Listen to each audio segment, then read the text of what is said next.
যে আমি বিয়ে করতে চাই, তখন আমার চাকরি ছিল না। তখন ওর মা বাবা ডিরেক্ট বলে যে না, বিয়ে দিতে পারবো না। তখন ও সবার সামনে একটা কথা বলছিল, আমার এখনো পরিপূর্ণভাবে মনে আছে, আমি ওর সাথে চলে যাবো। ও আমাকে যদি রাস্তায় নিয়ে রাখে তাতেও আমি থাকবো। তোমাদের যদি ভালো লাগে তোমরা আমাকে দিতে পারো, আর যদি না দাও আমি নিজে চলে যাবো, আমাকে আটকাতে পারবো না। তো তখন কথাটা শুই না, মানে এতটা ভালো লাগছিল আমার, আমি আসলে বলে বোঝাতে পারবো না যে এত ভালোবাসতে পারে কেউ। তখন ওর ফ্যামিলি ওর গার উপর হাত উঠায়, হাত উঠানোর পরে আমি ওনাদের অনেক রিকোয়েস্ট করি, তারপর ওটা শুনে নাই। ও তখন আমার হাতটা ধরে সবার সামনে বলতেছে চল। সবাই বলছে না যে তুমি কিছু করতে পারবা না, আমি সবার একদিন দেখাই দেবো যে তুমি কিছু করতে পারবা, তুমিই পারবা, তোমার দ্বারা সবকিছুই সম্ভব, আমি সেটা প্রমাণ করাই দেবো। আমার কেন জানি ওর পর থেকে নিজের ভিতরে অন্যরকম শক্তি কাজ করতে থাকতো যে না, আমার কিছু একটা করতে হবে, আমার কিছু একটা করে দেখাইতে হবে। আমার ফ্যামিলি অবশ্য আমাদের দুজনকে মেনে নিছিল, অনেক ভালোবাসে আমাদের দুজনকেই। তো আমরা ভালোভাবে চলতেছে সবকিছু।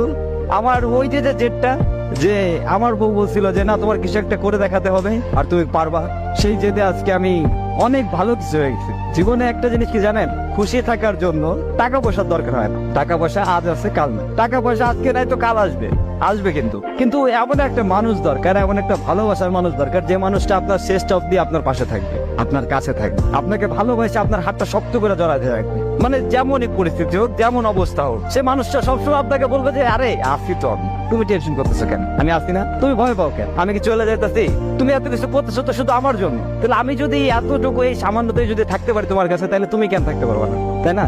তো থাকো তুমি আমার সাথে, এতেই হবে আমার, আর কিছু লাগবে না। জীবনটা ছোট, আর এই ছোট জীবনে ভালোবাসার মানুষটাকে পেয়ে গেলে যে আনন্দটা অনুভব। একটা মেয়ে আর একটা ছেলে কি বেস্ট ফ্রেন্ড হতে পারে? তোমার এক্সপিরিয়েন্স কি? তোমার আসলে কি মনে হয়? আমি জানি এই উত্তরটা শোনার পরে অনেকেই গা জ্বলবে। তুমি চিন্তা করো, এক গ্লাস পানি এবং পানির মধ্যে তুমি লবণ দিয়ে কিছুক্ষণ চামচ দিয়ে নাড়লা, তুমি কি আশা করবা যে ওই লবণটা স্থির থাকবে, গলবে না? অবশ্যই গলবে। একটা সুন্দর মোমবাতি চুলার পাশে রেখে দিলে আগুনের খুব কাছাকাছি, তুমি কি বলবা যে এটা গলবে না? অবশ্যই গলবে। আধুনিক সমাজের অধিকাংশ মানুষ বলবে ছেলে মেয়েদের বেস্ট ফ্রেন্ড হওয়া সম্ভব। আমি এটা বিশ্বাস করি না। আমার মনে হয় ছেলে মেয়েদের সুন্দর সম্পর্ক হওয়া সম্ভব, এরকম একটা সম্পর্ক যেখানটায় হেল্প করে একজন আরেকজনকে।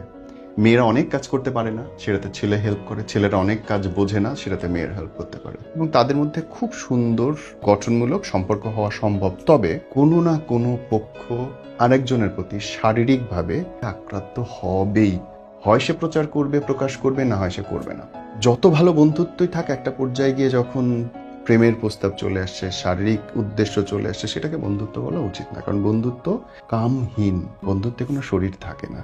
বলতে পারো ছেলে এবং মেয়ের সুন্দর সম্পর্ক হইতে পারে, প্রোডাক্টিভ রিলেশনশিপ হইতে পারে, তবে টু মাই বিলিভ ফ্রেন্ডশিপ কখনোই হয় না। এবং ফ্রেন্ডশিপ যে হয় না, ছেলেদের মনটায় বা মেয়েদের মনে যে কি চলে, এটা অধিকাংশ পুরুষ জানে, এবং সেই কারণে কোনো পুরুষ তার গার্লফ্রেন্ডের সঙ্গে বা তার বউয়ের সঙ্গে অন্য কোনো ছেলেকে দেখতে পারে না, কারণ ও জানে ওই ছেলেটা সবসময় অপশন খুঁজবে, কখনো বাড়াবে সেটুকু।